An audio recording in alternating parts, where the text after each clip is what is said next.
Hello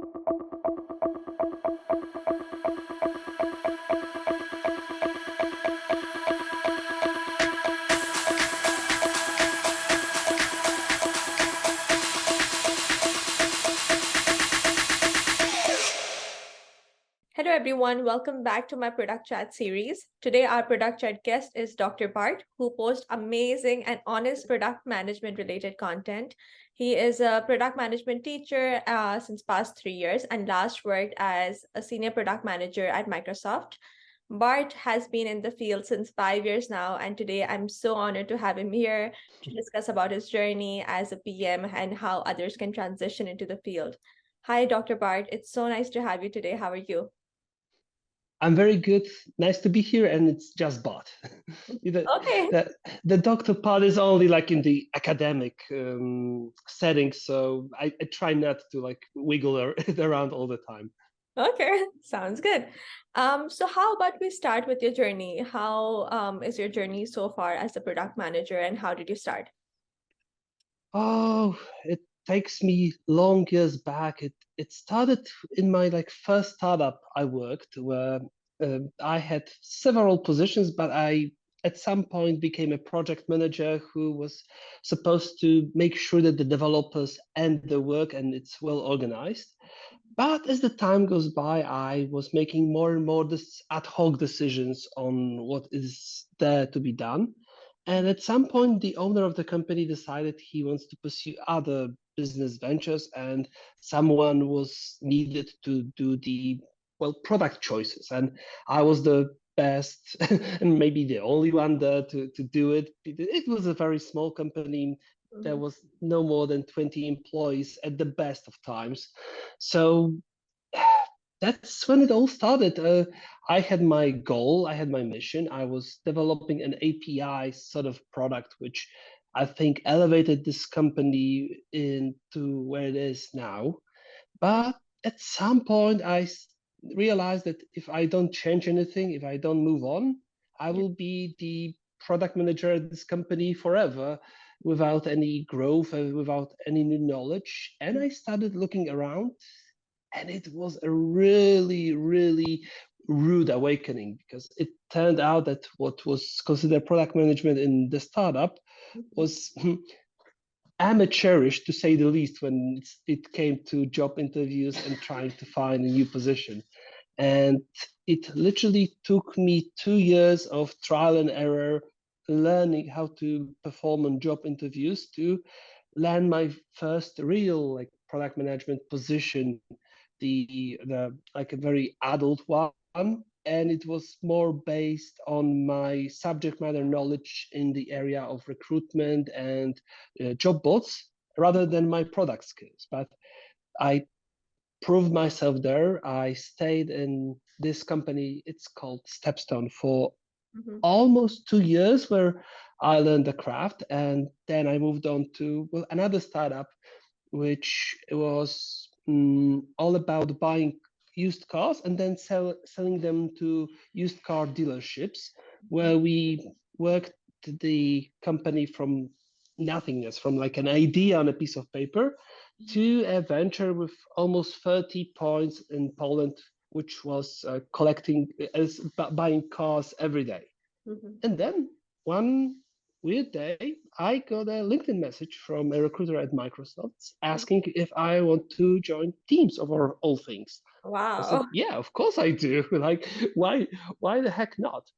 At During the recruitment process, they actually hired someone on the position I was pitched in because the person was like far into the recruitment process. So they said, how about Skype?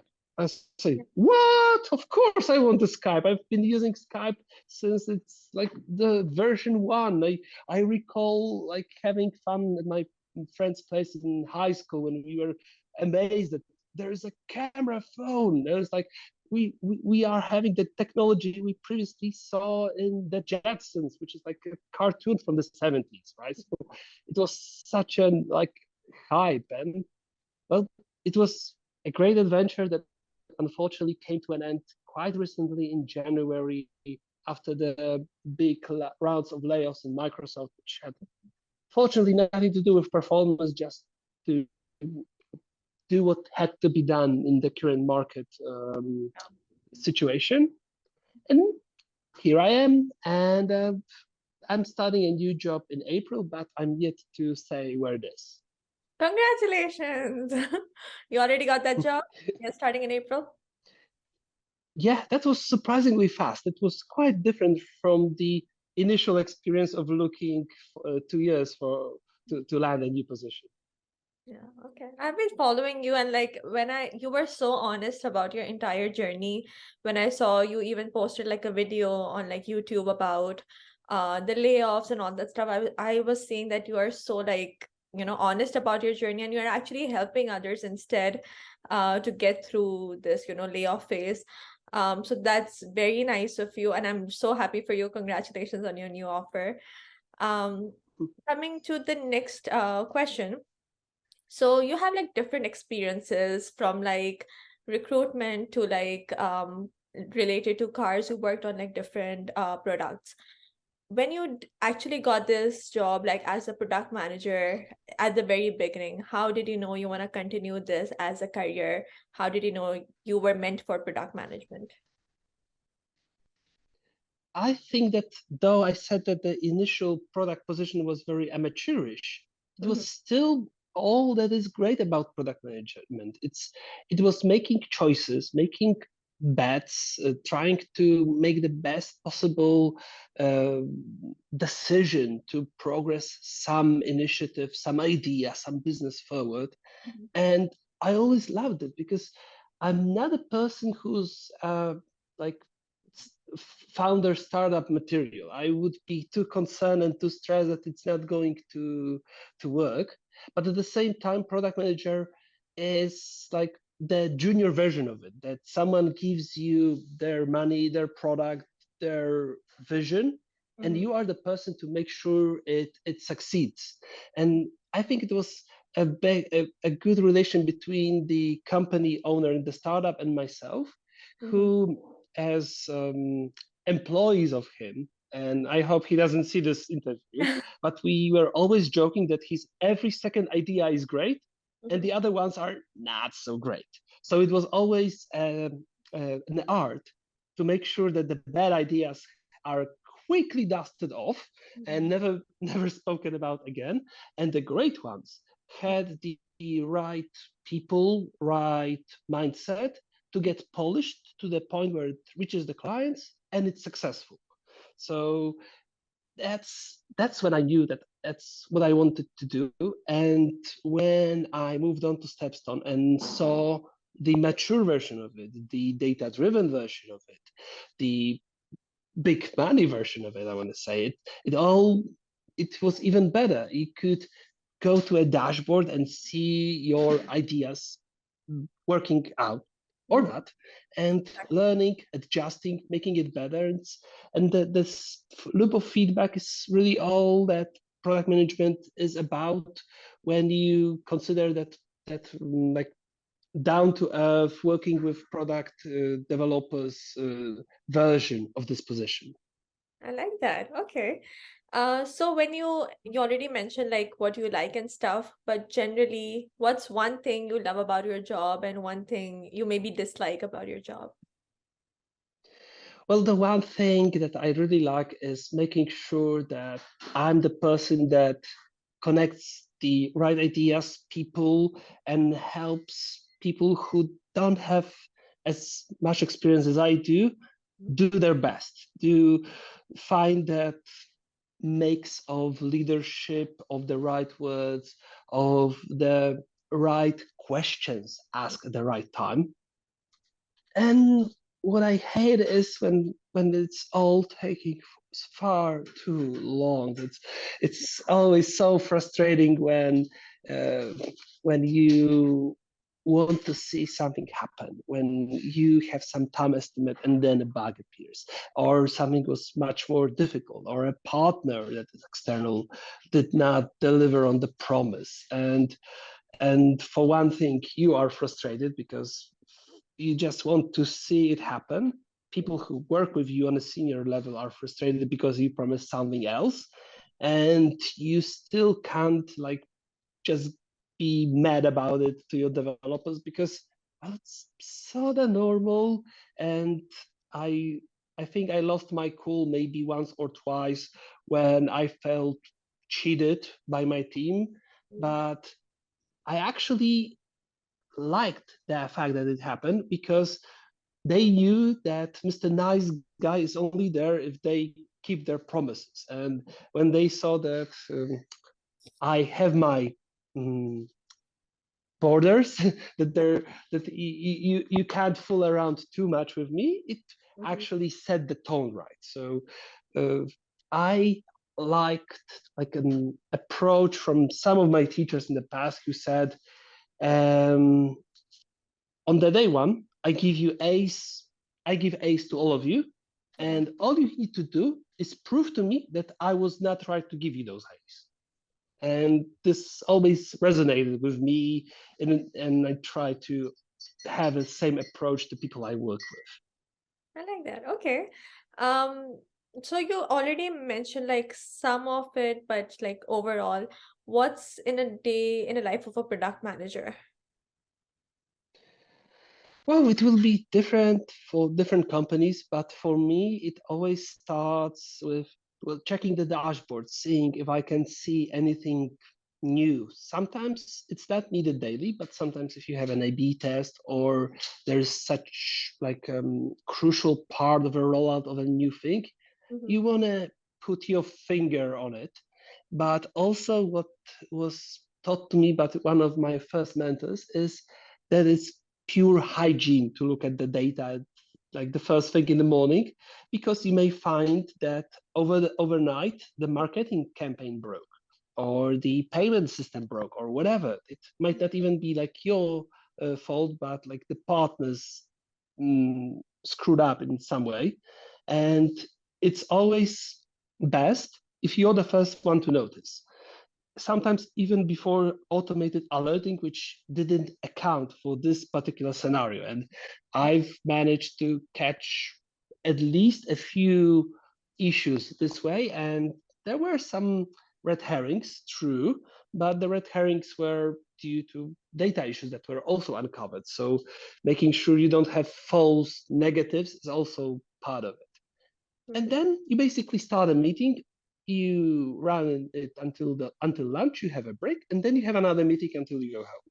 But in all seriousness, it is really dynamic in terms of what happens, because you have to spend your time on research, on talking to your stakeholders, on making sure that the team knows what they are supposed to do with the very weird thing you put into the backlog, or sometimes talk to people that are not upset with you and they need to be pushed to the place where they understand your course of action. And those meetings, talkings, negotiations is mostly the thing that I do as a PM. Like writing an epic or PRD or doing any document work is almost a relaxing part, because it comes after all the hard work that you need to do in order to have the right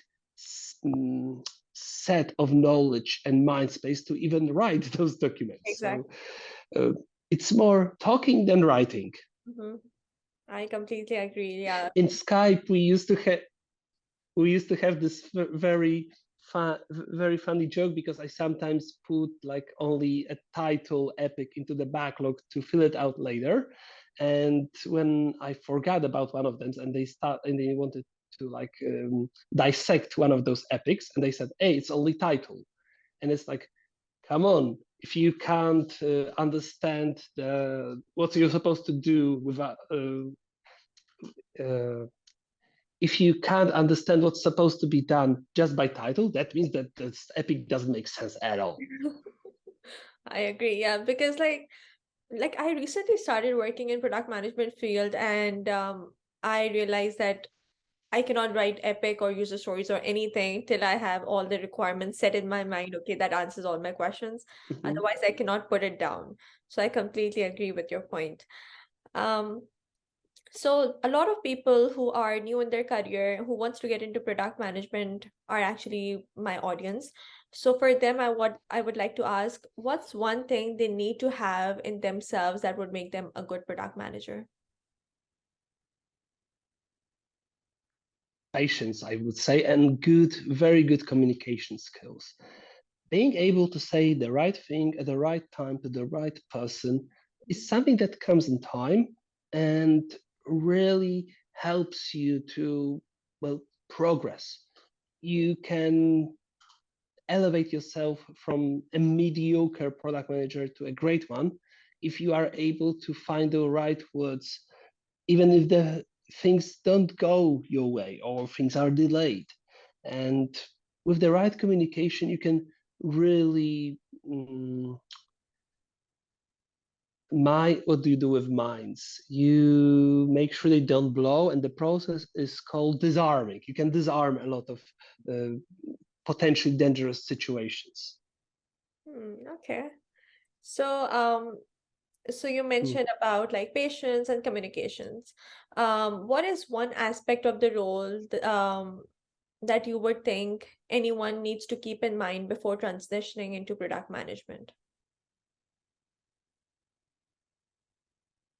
Like sometimes you think that it can get like very Keeping emotions in check. Being, yeah, Mhm, yeah, yeah. I mean, if you always have like a solid um, foundation in your mind that whatever happens is not personal, mhm, and whatever you hear is just another data input that you need to verify, that you need to find data on, then it stops to matter whether you're talking to a junior engineer or the CEO.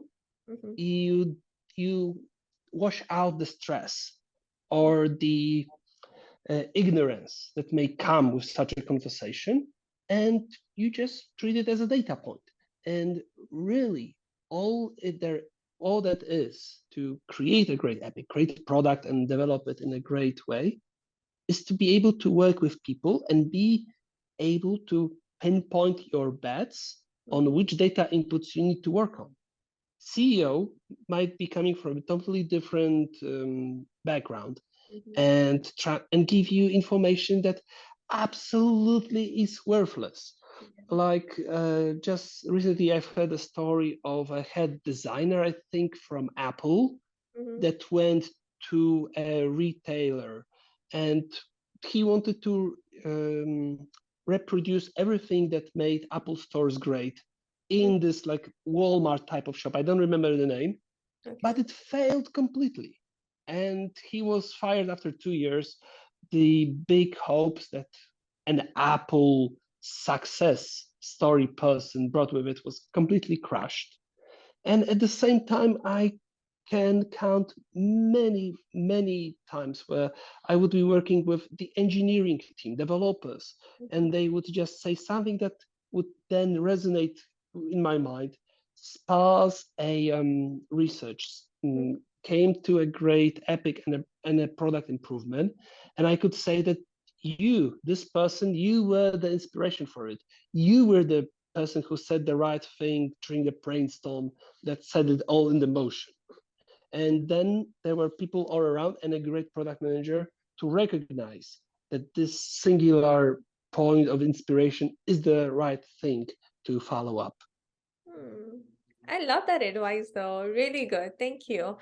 If you have anyone, if you have interviewed anyone in the past, like any students, who want to get into product management, what's one thing you see in them which could make them a good product manager, and what's one thing you know they need to improve on?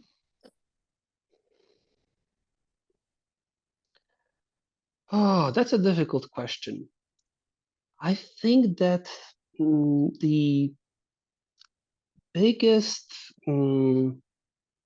difference between a good candidate and a bad candidate Yeah. is the fact that good candidate will really understand the question you're asking and whether he or she takes time to answer or it's not perfect, but at least the good candidate will follow some process, will recall some stories from his her career or the industry, Mhm. and then be able to craft this into a convincing story answer, while as a bad one will often just stress, panic, try to say anything or not say anything sensible at all, and try his her best by looking at walls. And I had few mock interviews where would I was not sure what this person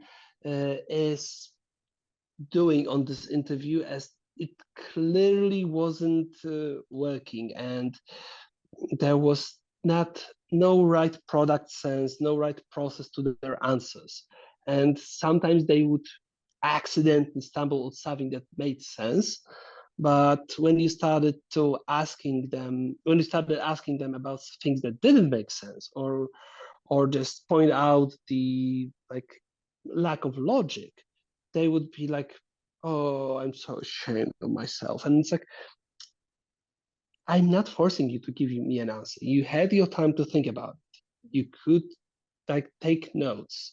There's a lot of resources out there to get you prepared for this interview. And if you're not prepared, then maybe better invest more time into being prepared rather than, well, losing your chance on something that is very hard to achieve, which is like, not without actual experience, be hired as a junior or normal product manager in a new company. Yeah, I agree. So, like, when you talk about the resources anyone needs to be prepared, what's your, I would say, top three resources that you think a new product manager should go over?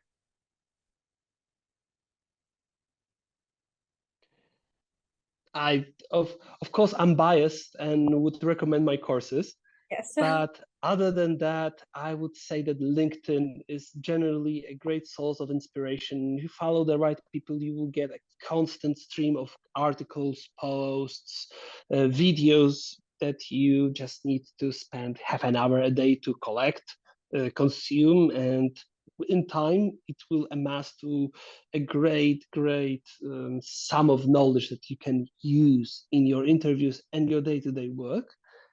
And though I didn't read it yet, I'm being told that Crack the PM interview book is like your go-to paper source to get prepared for it. Yeah, I just started I reading. would also say that it's not a resource. Go ahead, sorry. Okay, let me just finish. It's not a resource per se, but if you just get your hands dirty and start a product with its own OKRs, and which I mean goals with metrics that have a deadline, and whether it's a blog, YouTube channel, small game, then you already are collecting really actionable experience that you can talk about, that you can use what you learned in this product. And I must say that in the job interviewing portion of my life that I recently have, sometimes talking about what I did with my course was actually more impressive than what I did in Skype or any other company. Though it was obscure because normally as a PM, you do have a team, you do have to do the leadership part, and there it's just me and everything I do is on my own. So it's not that it's not as any actual PM would work in a company. I agree. So, like, when you're doing something by yourself, you have to do everything actually by yourself instead, like, of a company, you're just doing a product manager job and you have people to, take care of the other things as well. Um, so when you recently went through the interview stages and all that stuff right now, what do you think is like one thing anyone would want to know, either who have been laid off or either who wants to get into the field? While you're interviewing through different companies, what did you realize through that stage? Because you interviewed after a very long time. So what was different? Hmm. Well, I was surprised how little how little companies did research on me before talking to me, and it felt like they didn't even look at my resume. So that was like a bit sad because, well, we were wasting time on me recalling my all my companies and proving to Polish companies that I can speak English, which you can clearly see when you like spend a minute of research on me. That's that's not a problem for me. And I was crudely reminded that sometimes it's just a game of chance and you can be the best PM in the world. Not saying that I am, not by not by far, but now that the best candidate is not always the one that gets the job in the end. So while I teach this in my courses, that the most random circumstances that can cost you job interview, it's still something that surprises me when it happens to me, and it's still hard to like get get okay with it. For example, I know that I lost one of my recruitment processes because I took what didn't disclose enough data and details about my work at Microsoft. But at the same time, I couldn't. There's NDA, there's being plain loyal, and you are not supposed to talk about all the secret projects and the numbers that you have been interacting with because it's company secret. So while for this job interview, I I would be more successful if I whistleblowed, basically. I can picture a version of this interview where I give too many details and everyone is like, come on, this guy is like talking secrets left and right. Do we really want to hire him? Yeah. So Maybe I think like that's a red flag in terms of like if anyone shares that information, that's a big red flag. And if a company is willing to hear that, that's a red flag too. So but that's okay, I guess. That's like just an experience. So overall, what advice would you like to give to aspiring product managers? And from now on, like what's your future aspirations and goals? There's like two different questions, but yeah. well, okay, so let's start. Before applying to any product job, try to detach yourself emotionally on it and from it and make it a numbers game. Because if you fail and again and again and again, and sorry, this will happen. This is how it works. And you will allow those failures to amass stress and lack of self-confidence. This will only impact your future conversations and will hinder on you as a candidate. So rather than go relaxed, smiling, trying to give your best, you will be like held back by your previous failures. And it's not a failure. It's a game of chance, as I said. And the moment you realize that you can fail and still be successful, that's okay. The job interview I mentioned where I got this feedback actually ended up with the CEO of this company talking to me and giving me 30 minutes feedback and saying that though he was rooting for me and he wanted me to go forward with the process, he couldn't ignore that feedback from other people, though he did not agree with it because he was even on the interview where those details things happen. And if like a CEO can't like force a candidate he likes, then come on, like, and sometimes it will be a person who simply dislikes you, that you have no chemistry or have different expectations on what should be said on specific question. And due to this random nature of, well, they're alien people talking to each other, sometimes it just won't work. And you have to try your best. Make it a funnel. See if you are getting better at consistently getting like the third, fourth, fifth stage, because the product manager interviews are long.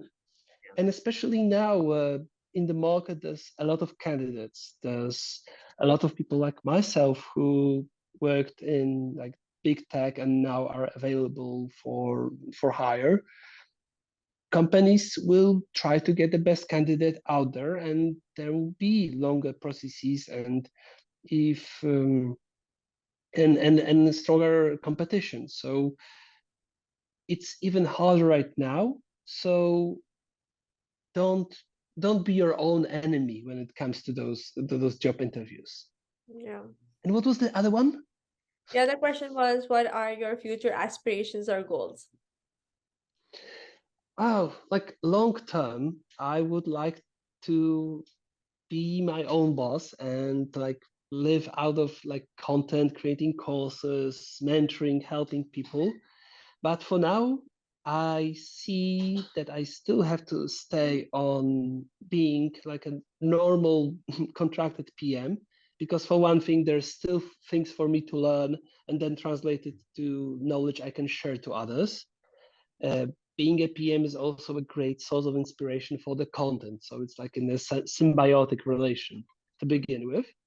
And I still would like to try my best at not a senior, but like a head of product position, which is eluding me for some time. And I came to a realization that jumping from like middle senior product manager to a head of product who has his own team of product managers who and they work together on a product is as difficult, challenging, and takes so much effort that it's almost the same, if not difficult, as jumping from not being a product manager to being a product manager. Yeah. I like that explanation.